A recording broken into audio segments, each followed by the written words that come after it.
we have the Mapusaurus, and somebody's ready to play with it, and this one does have a spike action.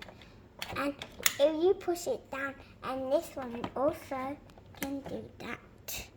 And it has this action, and it can move there. Okay, let's open it.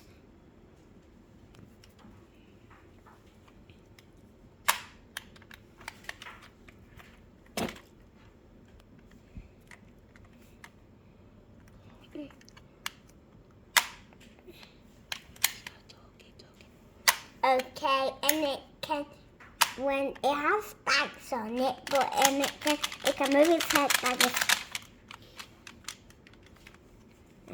If you push it down, and what if you push it down here, and then you can. Was this a real one?